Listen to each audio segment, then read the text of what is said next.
Breaking news చూస్తున్నాం. ఉమ్మడి నల్లగొండ జిల్లాకు మంత్రి పదవుల కేటాయింపు అంశం కాంగ్రెస్ అధిష్టానానికి తలనొప్పిగా మారిందట. జిల్లాలో ఇద్దరు సీనియర్లు ఉత్తమ్ కుమార్ రెడ్డి, కోమటిరెడ్డి వెంకటరెడ్డి క్యాబినెట్లో ఉన్నారు. ఇద్దరు మంత్రులు జిల్లా నుంచి ఉండగానే మరో ఇద్దరు మంత్రి పదవి కావాలని పోటీ పడుతున్నారు. మునుగోడు ఎమ్మెల్యే కోమటిరెడ్డి రాజగోపాల్ రెడ్డి, ఎస్టీ కోటాలో బాలు నాయక్ ఇద్దరు క్యాబినెట్ రేసులో ఫోకస్ అవుతున్నారు. ఒక్క జిల్లాకే నలుగురు మంత్రులు అనేది ప్రాక్టికల్గా అసంభవం అంటున్నారు. ఇప్పటికే కొన్ని జిల్లాలకు మంత్రివర్గంలో అసలు ప్రాతినిధ్యం లేదు. మరి ఇలాంటి పరిస్థితుల్లో నల్లగొండ జిల్లాలో అమాత్య పదవుల పోరు ఎలా సెట్రైట్ చేస్తారనేది ఆసక్తిగా మారింది.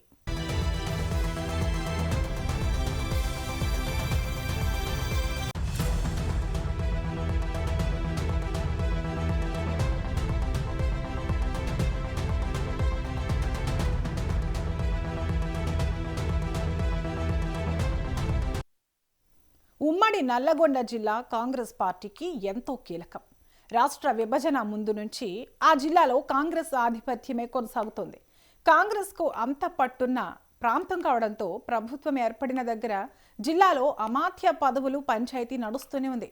కాంగ్రెస్ ప్రభుత్వంలో కోమటిరెడ్డి వెంకటరెడ్డి, ఉత్తమ్ కుమార్ రెడ్డిలు మొదటి విడతలోనే కీలక మంత్రి పదవులు దక్కించుకున్నారు.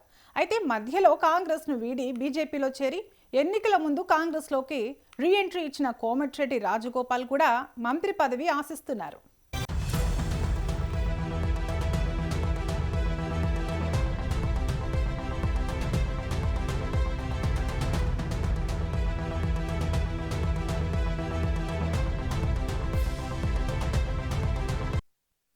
రాజగోపాల్ కాంగ్రెస్లోకి తిరిగి వచ్చిన సమయంలోనే అధిష్టానం ఆయనకు మంత్రి పదవిపై హామీ ఇచ్చింది.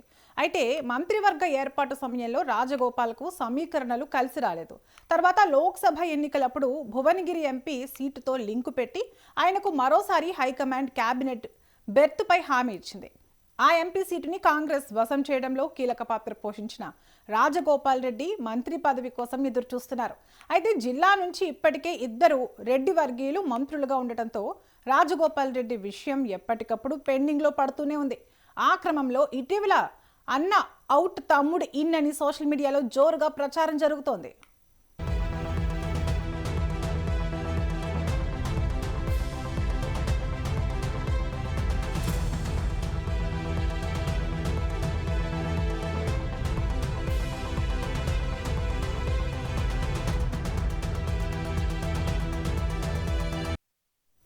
కోమటిరెడ్డి రాజగోపాల్ రెడ్డికి మంత్రి పదవి ఖాయమని, ఆయన అన్న కోమటిరెడ్డి వెంకటరెడ్డిని కేబినెట్ నుంచి తొలగించి రాజగోపాల్ రెడ్డికి మంత్రి పదవి ఇస్తారన్న ఊహాగానాలు వినిపించాయి. కానీ అలా జరిగే పని కాదంటున్నారు. కాంగ్రెస్ పార్టీలో సీనియర్ నేతగా ఉన్న కోమటిరెడ్డి వెంకటరెడ్డి ఉమ్మడి రాష్ట్రంలో మంత్రిగా పనిచేసి తెలంగాణ రాష్ట్ర సాధన కోసం మంత్రి పదవికి రాజీనామా చేసిన వ్యక్తి. ఒక దశలో ముఖ్యమంత్రి పదవి కోసం పోటీ పడిన నాయకుడు. అలాంటి సీనియర్ని తప్పించి తమ్ముడికి మంత్రి పదవి ఇవ్వడం అంటే అది అసాధ్యమే అంటున్నారు.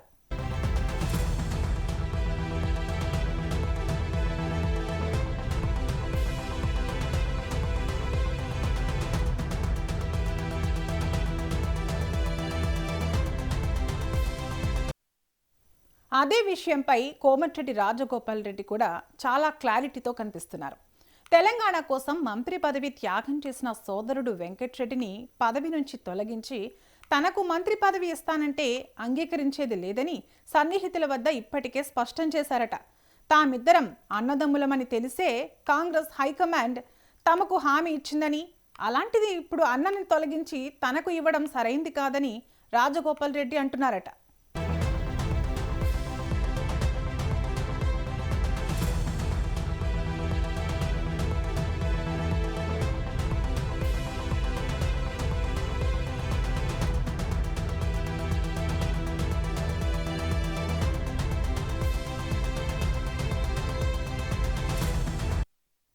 రాజగోపాల్ రెడ్డికి మంత్రి పదవి ఇచ్చినా వెంకటరెడ్డిని మంత్రిగా తొలగించే సాహసం అధిష్టానం చేయలేదని విశ్లేషకులు అభిప్రాయపడుతున్నారు.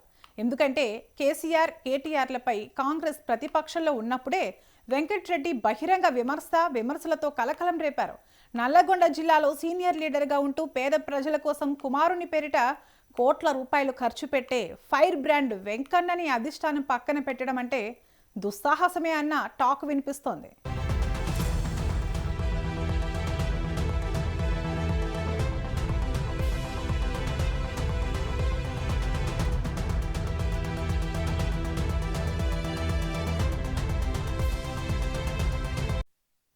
ఇప్పటికే కరీంనగర్ జిల్లా జగిత్యాల మాజీ ఎమ్మెల్యే మాజీ మంత్రి జీవన్ రెడ్డి వ్యవహారం కాంగ్రెస్ పార్టీకి డ్యామేజ్గా మారింది. మాజీ మంత్రి జీవన్ రెడ్డి విషయంలోనే అలా ఉంటే మంత్రి కోమటిరెడ్డి వెంకటరెడ్డి విషయంలో ఏదైనా జరిగితే మాత్రం పార్టీకి తీవ్ర నష్టం తప్పదని కాంగ్రెస్ వర్గాలే టెన్షన్ పడుతున్నాయి. ఇప్పటికే కాంగ్రెస్ పార్టీ అధికారంలోకి వచ్చి 2.5 ఏళ్లు పూర్తయింది. కాంగ్రెస్ మళ్ళీ అధికారంలోకి రావాలంటే మిగిలి ఉన్న పదవీ కాలం ఎంతో కీలకమైంది. ఇలాంటి పరిస్థితుల్లో సీనియర్ మంత్రిగా ఉన్న కోమటిరెడ్డి వెంకటరెడ్డిని తొలగించడం అనేది జరగని పని. మరోవైపు రాజగోపాల్ రెడ్డి మంత్రి పదవి ఇవ్వకుంటే ఆగేలా లేరు. ఆయన పార్టీకి వ్యతిరేకంగా ఏదైనా డెసిషన్ తీసుకుంటే అప్పుడు కూడా అది కాంగ్రెస్కు మైనస్ అయ్యే పరిస్థితి. అదే ఇప్పుడు అధిష్టానంకు తలనొప్పిగా మారిందట.